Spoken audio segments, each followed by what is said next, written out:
statue of his naked body. Get his name right. Off his head. Can you imagine? Just like 6 sushi rolls on his head, and I get to eat them off. This is why they're inviting us Based down. on how he behaves, I'm not sure he can fit 6 sushi rolls on his head.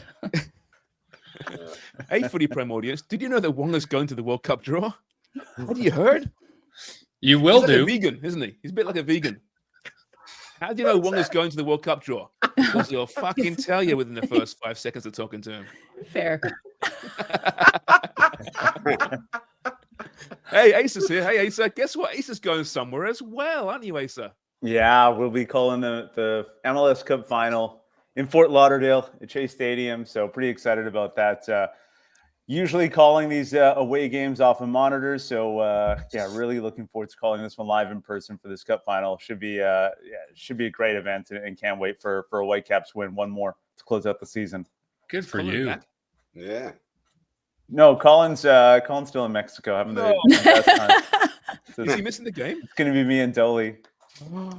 Yeah, on the call. So yeah, no, it should be great. And yeah, called the last match with Dolly, so he gets to stick around. No, did a great job, and that was a fun one to call as well against San Diego. A great win, and yeah, I believe in this team for so many reasons, and honestly believe that yeah, they'll come out on top against Miami on Saturday. Just a little promo for Asa. I was watching the game, and I didn't enjoy the Apple commentators at the time. I'm not saying though, but I turned on CKNW and streamed it live on Talk FM in out of Vancouver. Is it out of Vancouver? CKNW? Yes, it is. That's right. And whose voices were there? Were Asa's and Dolly's. So is that going to happen again? Is that who you're streaming live for? Or is it a little bit of what I would do is stream live. Like your reaction to the game, streaming live. We're going to have to do a live stream. Stuff. Yeah. Well, first, first, the best news of the week is that we're getting to go there, to travel and call it live on site, which is always the best way to do it. And the extra bit of news is that the whole presentation of the match has been sold as well to his sponsors. So that's obviously a good sign as well. For footy fans and people that just want more investment in the game. So that's great. Obviously the eyeballs and the ears are there on the product, and it's sold and should be a fun match. So we're doing a lot of content leading up to it, and I'll let them know. Wonger, when you started that and you started saying like, oh, it was great to flick it on and hear you on the call, I was expecting notes. Like I totally expected you to just be like, oh yeah, I flicked it on. Here's what you should do next time. And you did. So thank you for doing that. So I'll work on pushing for a live stream. Yeah. It was, but Asa, it wasn't just great to hear you. It was, here's what you need to do next time. Yes. Thank you. Right. Notes. Asa, you had started though, once the Whitecaps entered the playoffs, doing a more robust pregame, had you not? We did. Yes, we did a live stream pregame, and that was, just kind of a test run to see what sort of interest and audience there would be for that, because the pregame for that day was half hour before kickoff, and we did a little pregame leading up to it, and I think it worked out well.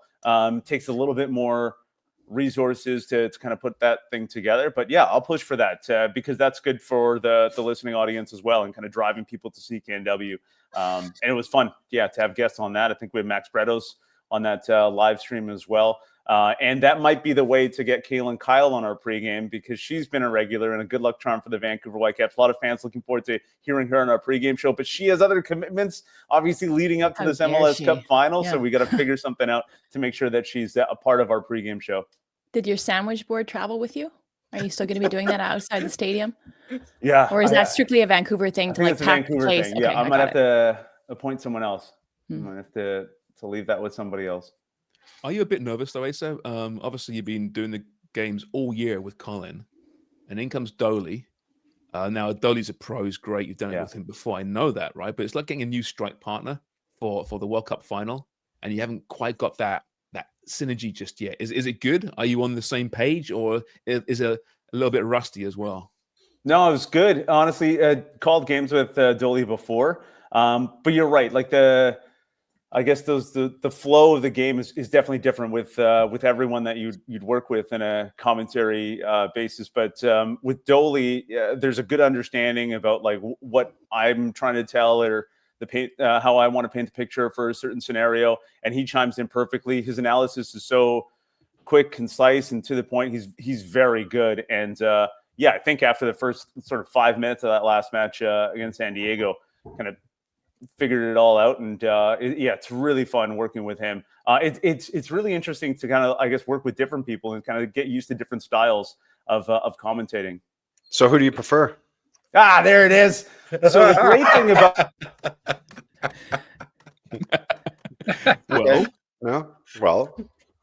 You're muted. What a surprise! He's muted. Some sort of connection issue, I think, is what it was. Yeah.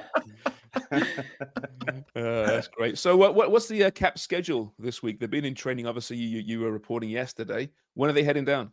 Yeah, I was at training on Tuesday. Going to check out training again Wednesday. They're going to leave after training on Wednesday, and that's a little bit earlier than they would for any other game.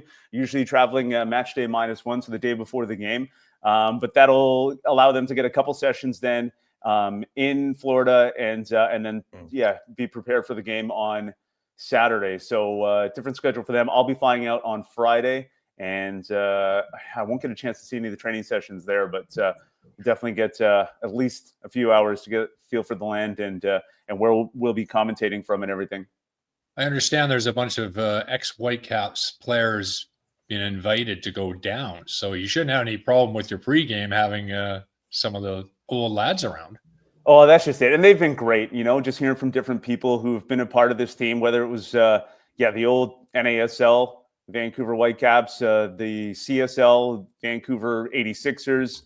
A lot of old players coming out, enjoying this run.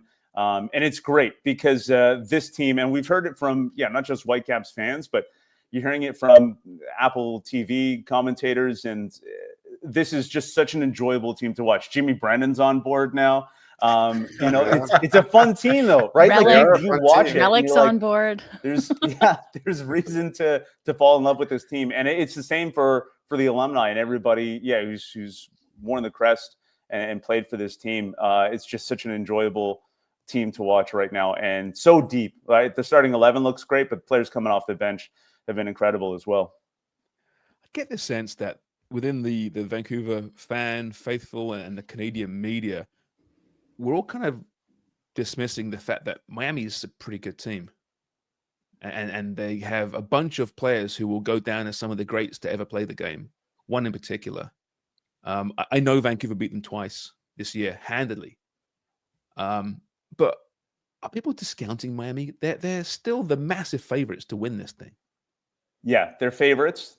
I think partially favorites as well because they're at home. And I think that is something worth noting and considering here. And then you talked about the reasons why they're better than when they faced them before. I don't think it's because of the big names and Lionel Messi in particular. It's because of the supporting cast, Silvetti and Allende in particular. Like, that's the difference. And they are way more dynamic going forward. I mean, it's no secret that like Luis Suarez's best days are behind him.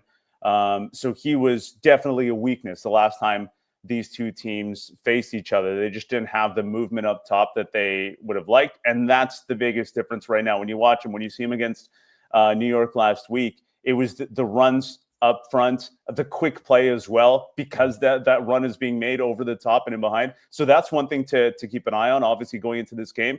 But if you're a Whitecap supporter, you're looking at the back four again, and you look at the defensive options, and you're like, well, that hasn't really changed. The Whitecaps should be able to control play still, dictate play, and create chances, and then it's going to be up to Brian White, Ali Ahmed, Emmanuel Sabbi, Thomas Müller to finish those opportunities.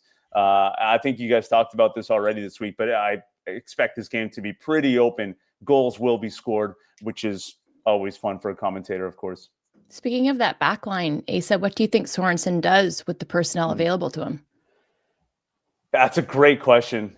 Dubs, because he's got so many options. No one else was thinking Yeah, it. congratulations. I just first off the Who's mark. hurt? Brilliant. Who's hurt? Who's going to play? Top 3 obvious questions to ask, really. I know. Defender of the year, Blackman. I believe he gets right back into that lineup for leadership ability. Like, he gives him absolutely everything as one of the 2 center backs. Ralph Priso has been so good. And I think that in the past matchups, the playoff games in particular, you knew that the game was going to be played on the floor. He's quick. He can run with absolutely everyone. And I think that setup suited him well. When I'm watching back the Miami match against New York, there were those early balls over the top. And I wonder how that'll be handled. Like, he's really fast at tracking back and kind of reading that stuff. So I anticipate he'll be there again. Eddie Ocampo, obviously, on the right side. I think you go with Laporta on the left, but it'll be interesting to see. Hey, Jimmy, I think I've asked this question before, but is it harder for a left back to move into centre half or vice versa? I think it's easier for a left back to go in and play center back than it is asking a center back to step out into a left back position. That's for sure. I mean, part of that reason is because normally your center backs are quite big, aren't they? You know, 6'2", 6'3", good size and great in the air. But the last thing they want to do is play a left back or a right back position and start chasing wingers. So it's easy for a fullback to go inside. And Craig, as a goalkeeper, how many games do you have to have full trust of your centre backs? If they're chopping and changing and you're putting a fullback, a centre back, as a goalkeeper, is it a big adjustment? Yes and no. I mean, they're going to be well rehearsed and have trained with each other so many times that slotting in another player here and there is not really an issue. You know their nuances and what they're good at, maybe their weaknesses if they're a little bit slower. But generally speaking, I don't think that's an issue. Unless it's like you're completely blind and you're coming in with a completely different group of players you've never played with before, but that's not the case. Mm-hmm. Asa, so I know you were commenting on training yesterday how fresh Ryan Gauld looked. Yeah. How he was electric, and he looked really good as well, I thought, when he came on. He has looked really good. I do want to mention one thing about, defensively and Yohei Takaoka in particular, Craig.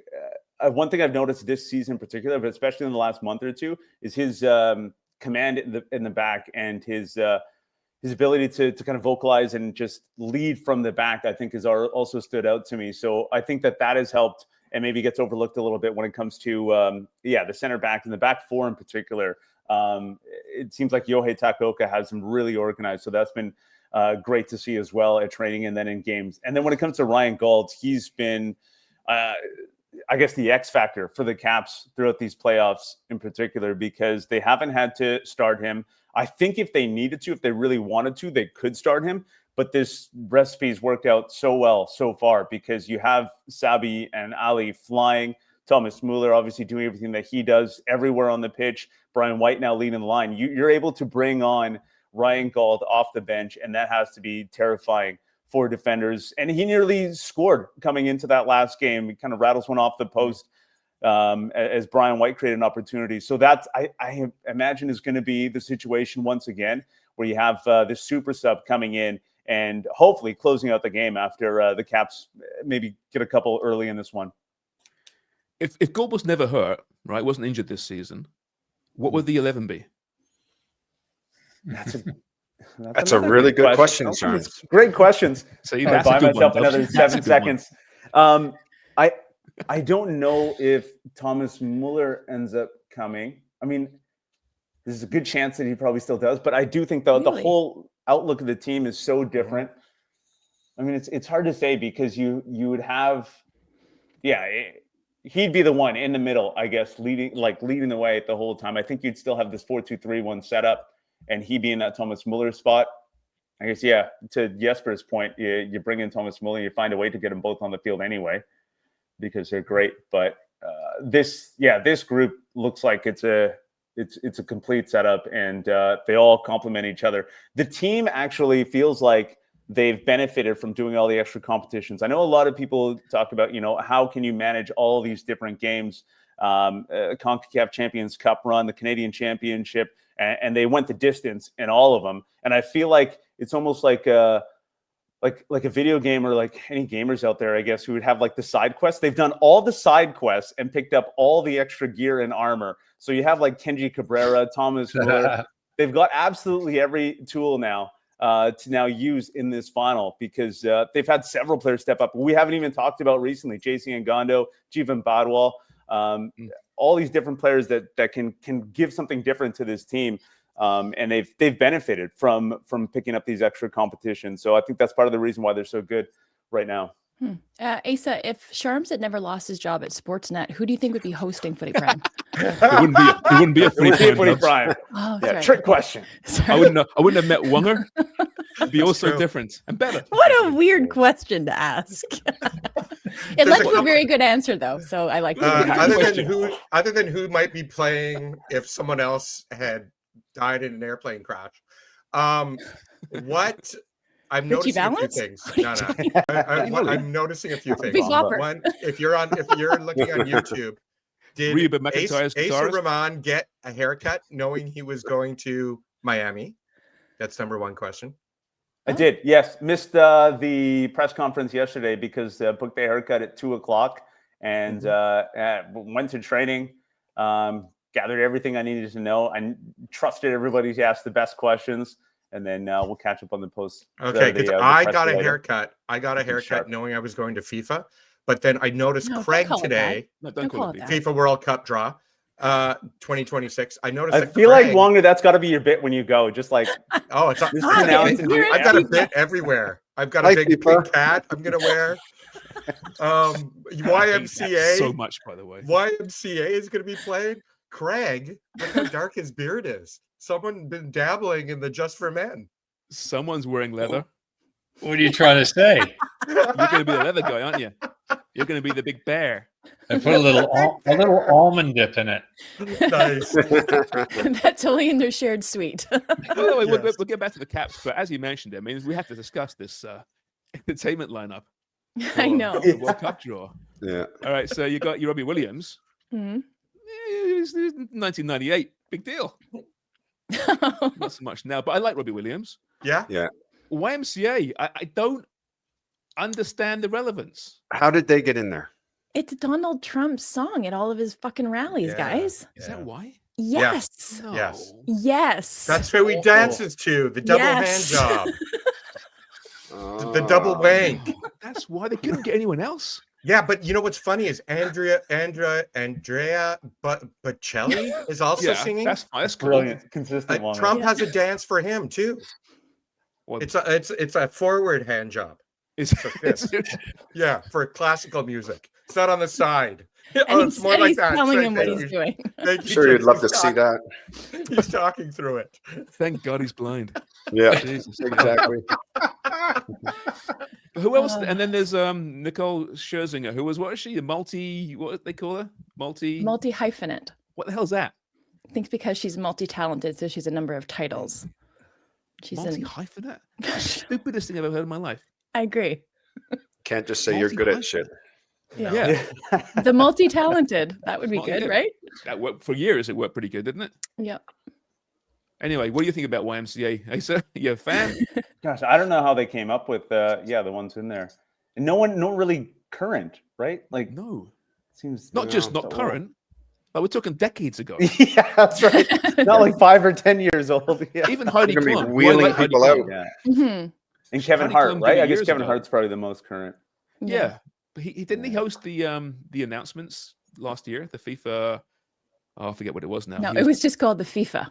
So the FIFA. You got Sorry. it. You got it. Didn't Kevin Hart host the FIFA last year? He did. He's funny. I like Kevin Hart. Yeah, he'd be all right. Hey, I read something very interesting today that they've already sold. Wales? You did? No. Oh. In Vancouver, they've already sold 16,000 tickets for the viewing party, and they reckon they're going to have more people in BC Place than they will in the MLS Cup final in Miami. Oh, that's amazing. Right. I think they'll get there. It's like 18,000 and change. 21. 21. Yeah. I thought it was 18. Okay. Has anyone been down there before? No. No, I've not. Well, I have, as a matter of fact. Now that you ask, it's a BMO Field, but just not quite as good. Oh. Which says a lot, right? Yeah. But can you talk about why you were there last? Because I know the story behind it. It was a birthday gift. It was. My wife surprised me with tickets to see Inter Miami. My By 50th himself. birthday. By himself. No, she came as well. That joke was that's a joke over a year Send ago. you away. She didn't. She just sent you away. She had a great time Sharp's in line at the beer Yeah. line all by himself. Yeah. No, but just it's the a one stadium. ticket. Just the one ticket. I like the stadium. I like the crappy stadiums personally. You know, it's good atmosphere, and but yeah, the Washam, the concessions setup wasn't great. Maybe it's changed, but it's the last game there, right, before they move to the real stadium next year. Yeah. Mhm. Yeah. It's I'm gonna be looking forward great. to it. I think 1,500 traveling from Vancouver as well. So Whitecap supporters going to be there as well. Nice. That's a good number. And and a lot of them kind of booked those tickets right away as soon as they found out that it's going to happen. I guess Saturday night after the San Diego match. Michael McCall of AFTN was on our pregame, and he said that he would book his flight if they went up 3-0. And he said he stuck to his word, and at halftime booked his flight. Oh, that's cool. Wow. Yeah. Brave. Yeah. Brave. Yeah. No, it should be good seeing atmosphere there. Is Müller, is he healthy? I mean, not 100% clearly, but I mean, he's good enough. There's no concern about him starting. No, I don't think so. I think it's kind of what we've seen for the last couple weeks, where he seems to be dealing with something and not 100%. Seemed to have an effect in that last game against San Diego, but I anticipate that he'll start once again. That is another really interesting one, though, because the obvious switch there would be Ryan Gauld for Thomas Müller in the starting 11 if they wanted to play that. I think, Jimmy, you mentioned this was it last week going into it, whether or not you start Müller or Gauld. And I agreed with you on that occasion where you start Müller if it's a hamstring or something goes, you're just using the one sub. You make that obvious switch whenever that happens. If you start Gauld and then you make the switch later and something happens to Thomas Müller, you're forced into two. So I think that makes sense again going into this one. Do you think the tactic too, Asa, is to start that was a dream start, obviously, against San Diego. They just absolutely overwhelmed them. And that's basically what they've done all year. Like, that's their style of play. So you imagine it's a similar tact versus Miami, even though it's the final. They just go at it exactly the same way, right? I think so. I think this has worked so well for them at this stage. Why change anything, right? Like, they definitely want to have the ball.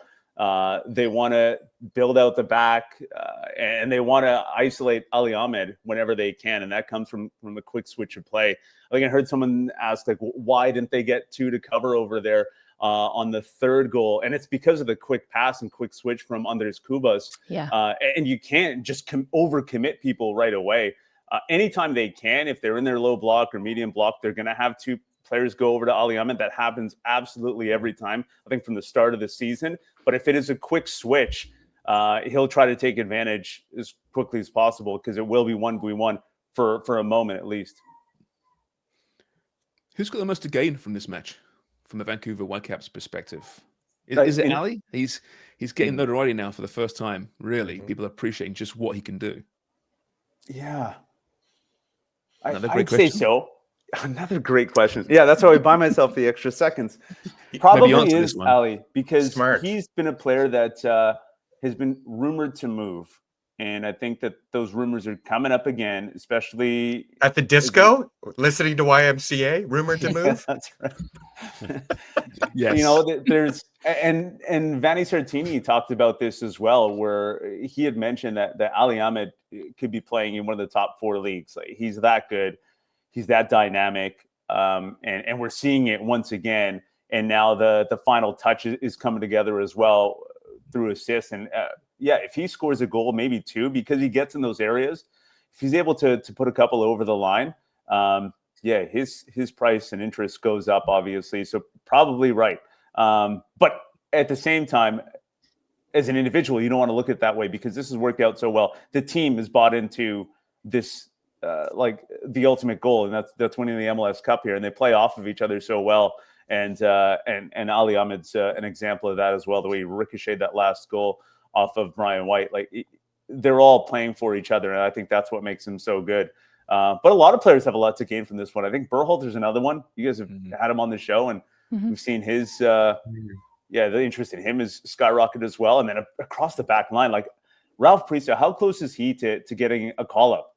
Like, he's probably one of the best center backs in the league right now with the way he's orchestrating things out the back. So there's a lot of players who have increased their value in this season for the Vancouver Whitecaps. How tall is Ralph Priestau? He's not a big guy, is he? I think he's listed 5'9", and I think he's 5'10". Like, yes, that's what I thought. I think he's bigger than people think he is. But still, that's small for a centre back. Yes, but the game feels so different now. Well, if you're dealing with a Christian Benteke, for sure, he's smaller. But so available, much of the by game, the way. yeah, that's right. Just Topical. But so much of the game is played like on the ground in possession, and he's elite at that. So you look at like your Thiago Silvas and other center backs that are like more ball playing, physical still, strong and fast. I think that he fits that bill. I think that he is that guy. And as long as he's kind of paired up with some size, I guess, as a center back partner, I think he's really good for a lot of teams because of that. Craig, goalkeeper's perspective on a short centre back? I got no problem with that. As opposed to a 6'6" center back and Messi running shadows around you. So that's just it, right? When you get the really like the tall, big, and you're right, you have these small dynamic players that are kind of like putting it on the carpet and dribbling around him. They get turned. That you don't have that with Priestau, and he's able to cover. And then even the long ball over the top. He's able to get back and track all that stuff down really quickly. Like they rarely get into real trouble when Priestau's out there because he's able to recover. I go back to the LAFC game. Denny Bouanga had one of these moments where we've seen LAFC against other teams. It's Bouanga and Son, and they're gone. And they're running past people, and it's a 2v3, and they dice them up. Priestau tracks back, forces this awkward left-footed shot from the top of the box. It's not a highlight because it's such a soft shot. But I think against most other teams, it's a goal. But he's able to get goal side, force this uncomfortable shot. I think it's these little subtle things that Priestau gives him that, is the reason why he's starting every week now for the Caps. So two-part question, Asa. How much did you have to lobby to get down there? A bit. Okay. I can do this. I can do that. Get me out there. Yeah. All the social media, right? I'm doing everything. Number two is, oh God, I lost it in my laugh. I'm sorry. I don't have a number. I'm sorry. I'm gonna make you laugh again. It's really gone, isn't it? It's really, just God. Sorry. Yeah, you think I don't know. It would have been? What's one guy going to ask you? I don't know. I'm trying to. I hadn't forgotten the second question. JC's got the longest question. I have a question. This is for everyone except for Asa and Wonger. Who's more excited about their trip, Asa or Wonger? Wonger for sure. I mean, Asa's beside himself, but Wonger's got some grand plans for Steve Chang. Did you get new shoes, Wonger? No. But Craig and I, look, we don't know what we're going to be up to. Craig can fill you in on a couple of the rumors, but Craig, why don't you? Will you guys be together? Do you think, or will they just escort the legends off to the cool stuff and leave you scumbags somewhere else? Well, this is it. I think I'm invited to some of these things. Some of these things I might not be. I'll just be like standing out the door, going, "I'm waiting for my." Wonger's got his own hotel. He's only in a 5.5 star. Yeah, it's a motel. So and there's about some of these. So, what other cool stuff you're doing, Craig? Tell us about some of this stuff. Well, yeah, there's an event Thursday. There's also a potential. Well, there is at the embassy, Canadian Embassy. There's a good chance that Mark Carney will be there on Friday after the draw. That's not confirmed yet that he'll be there, but we will be. We're there. Yeah, we're going. Yeah, we're gonna. And there might be a kick around, too, right? Pardon me? Sorry, I imagine Jesse Marsh is there as well, right? It's a press conference with Jesse Marsh and two Canadian players. So it'll be, but the other rumor was there might be a kick around. Craig might be invited to it. Tomorrow they want me to play in a pickup game, so I could end up coming back in a wheelchair. So you bring your You boots? must take videos. Do you have your boots still, Craig? Do you know where they are? No. Could be a problem. Yeah. Or do They asked me, did you have turf shoes? I'm like, yeah, somewhere. Do you have oven mitts? I want to bring it back to the Caps for a second. Asa, I want to talk to you about Brian White and what role you think he might play in this final. So he scores a brace versus San Diego, but Kubas does all the work. I mean, it's a team effort to get San Diego to turn over the ball, and then the counter press wins it, and then Kubas ends up coming in and just unselfishly passes it across the frame. He just has to tap it in. And then the one is all Ali. Is that the third goal, right? Yeah, because Ali's involved in the second one. That's an own goal. And then the third one, he doesn't have to do a whole lot either. But I mean, I think when you look at this Vancouver team, it's a really complete squad where you have everybody filling roles, ticking boxes, so that makes them this powerhouse. But he might be the X factor. We've talked about a number of things. We were speaking to David Goss yesterday. He was talking about the wide play and how dynamic it is and how impressive it is in Sabi and in Ali, and how he thought that might be the X factor. Do you think Brian White is the X factor for the Whitecaps? How many X factors can you have? Because I don't know. I completely agree. I feel like the Caps have all of them, but he's one of them as well, because both of those goals are such Brian White goals and they look like tap-ins. Right. But I think that's the job of the striker, right? So often these situations would go unnoticed. Like, first one, for example, like Kubas is in that situation. If Brian White doesn't make that run, Kubas is forced to take a shot. Maybe he misses or it's a good save. And then that's the highlight. It's Kubas in this situation. Maybe he could have scored. Maybe you want someone else there. But because Brian White is anticipating, say, hey, if you find me at the back post, like I'll slide. I'll go over the line to get this over the line. And he does that. And it's the same one with the Ali Ahmed one. Like other players, maybe you're admiring the moves of Ali Ahmed. Brian White is like there on the line, ricochet this off me, and we got a goal. And he does, right? Like, you know what Wonger called it? What did Wonger call it? The nippler. The nippler, exactly.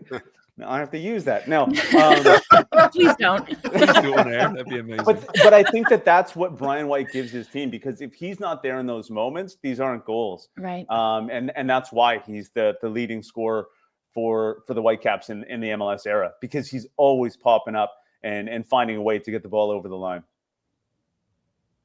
So what's your, I hate to go predictions, right? But you think Vancouver can do this? It's going to be goal scored. So if you're laying some money down, both teams to score and the Vancouver win? Yeah, I think that sums it up. I think that's right. I think that's how it'll play out. The first goal, as cliche as it is, like so important, obviously, in a game like this. I could see a situation where the Whitecaps go there and really frustrate Miami because they'll keep the ball.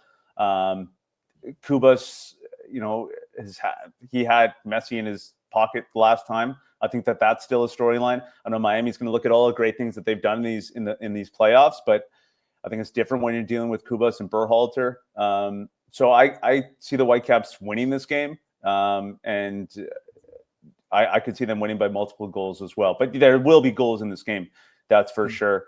But looking at what Miami has defensively, I think that Ali, Sabi, Müller, Brian White, it's a problem for them in the back four. So if the Caps have the ball, they should be able to penetrate and put their chances away. I put $5 on. Sorry, Dubs. Just Berhalter assist, White goal, and Vancouver win. It's plus 2,000. Oh, ooh! I know, isn't it tempting? It's crazy. That's on your dollar bet. I don't bet. And I put money on $5 down, Jimmy. $5. What's the payoff? I think $100 or something. 100 and whatever it is. Yeah. Well, there you are. Same as what the Village people got. I think they paid to get on there. Yeah, maybe. I was going to ask you, Asa. It's a bit of it's not philosophical, but it's like maybe a save for after the final, like a post-mortem in your impressions of the entirety of the year.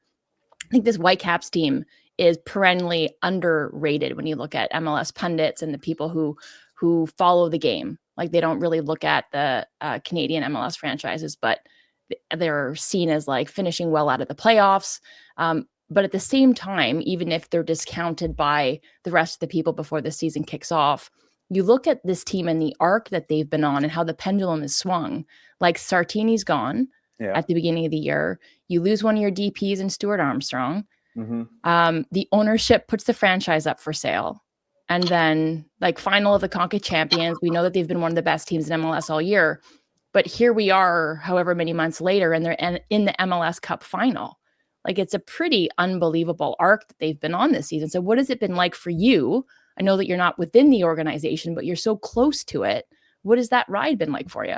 Oh, it's been wild. It's been awesome. And I've I think, enjoyed the fact that they haven't gotten the attention that you might expect from a team that's dominated the way they have, because we see it. And I think I also understand why they maybe don't get the notoriety that some other teams would, because before Thomas Müller, they didn't have the big name.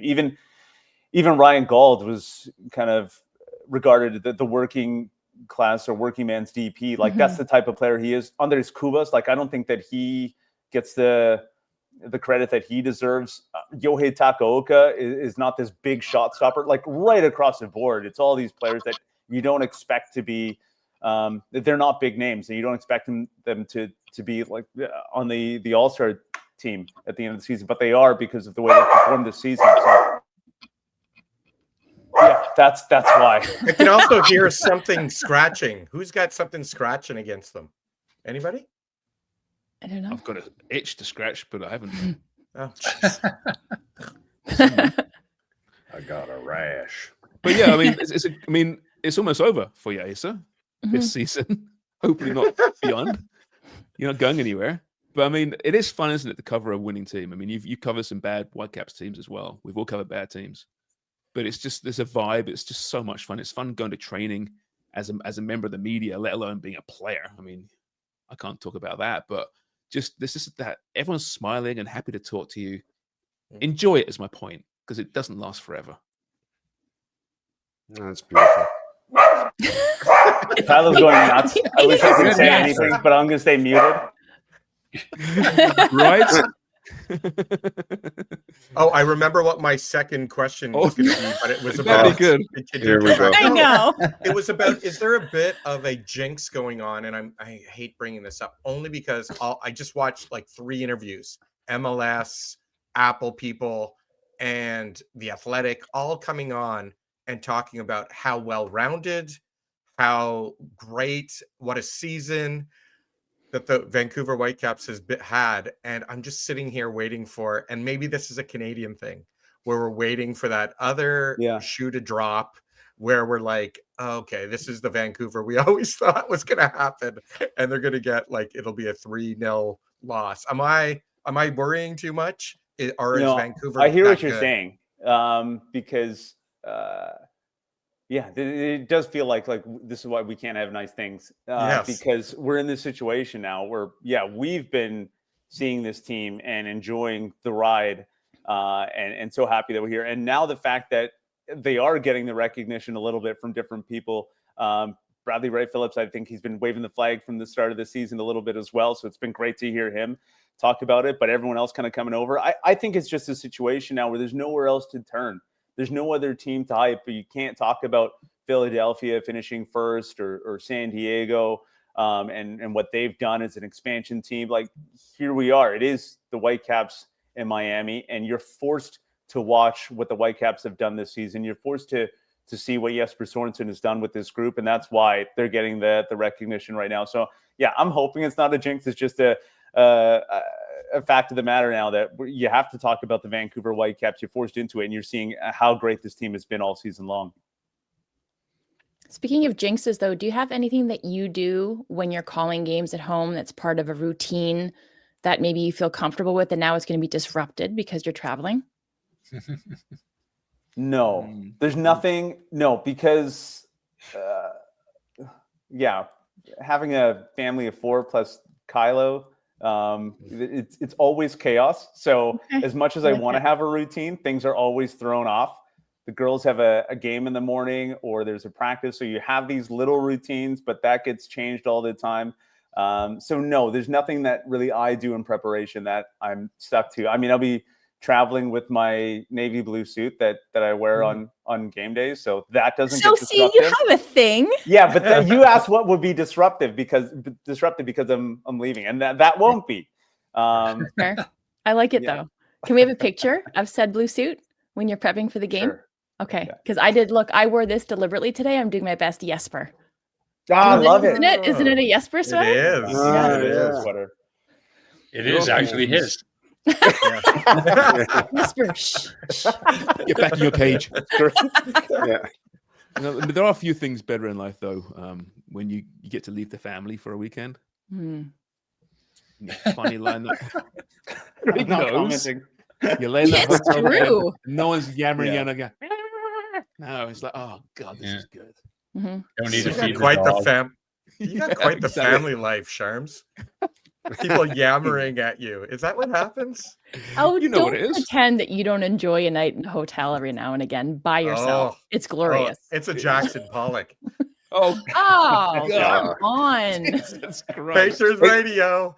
Asa's going to get that call saying, Asa, the game ended last week. Where are you? Got a lot of Overtime, still penalties. Game celebrations. She drank some snake blood from a salesman on the sidewalk and lost a week. Well, listen, enjoy yourself, Asa. It's the last time we'll speak to you before the match. Yeah, We'll thanks speak to you so next much. week. Well, Hopefully talk about a famous win. Yeah. are you guys Unless gonna you do? want to call in and I do was gonna something, say, you let us I'll know. do some hit or something from Miami. And collaborate or something. Yeah. Well, I We'll mean, do some- tomorrow we're shooting in the morning and we got Dax McCarty on. Nice. Friday, we're thinking me and Dubs might be doing a post World Cup draw. Sorry, a post FIFA draw. Sorry, a post FIFA pod. Just perhaps post at some FIFA. point, so we could maybe grab you then. Let's do it. Yeah, let me know. Get on some thoughts on Canada as well. Yeah, can't wait for But that. that's not That's confirmed gonna yet, be right, awesome. Dubs? We've got to figure our lives out. Yep. Yeah. Good stuff. All right, but if we don't speak to you, enjoy yourself. Thank you. Take it in. Drink in the moment. Hopefully, we see.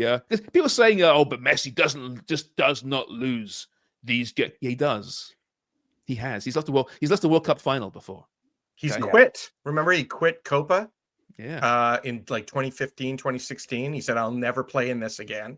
I think against Chile in penalties. And he did quit for not a season, but just said he would. Be careful, though. By the way, so anything seemingly derogatory towards Lionel Messi, and you'll hear from it. You'll hear from the fan base. Or ICE. Choice you better comments. you better have your Yeah. you better have your passport on you at all times, my brown friend. Good looking out, Wonger. You and me, buddy. Good luck to You both and of you. me. Yeah, more good luck to Wonga because he'll need Godspeed. it a lot more than Ace, I think. For some That's reason. right. The old FBI screening is what 6 p.m. tonight. The FBI screaming. Can't wait. Rubber glove. That's the second Freudian slip. You called it an FBI screaming the other day as well. Really? Yeah. It's more of a CIA screaming, isn't it, with the old waterboarding and stuff? But it's more of a gurgling, though, isn't it? The screaming. But anyway, that's it. Anything else you want to get to? Anyone? Nope. No, looking forward to it. All It's a right. good week. Good week for Canadian soccer. Certainly Amazing. is. Indeed. Certainly is. All right. Until next time, everyone. Cheers very much for listening. Bye bye. Subscribe, comment, like, please. To remember your Share. second question. Yes. You have to do all those things. Yeah.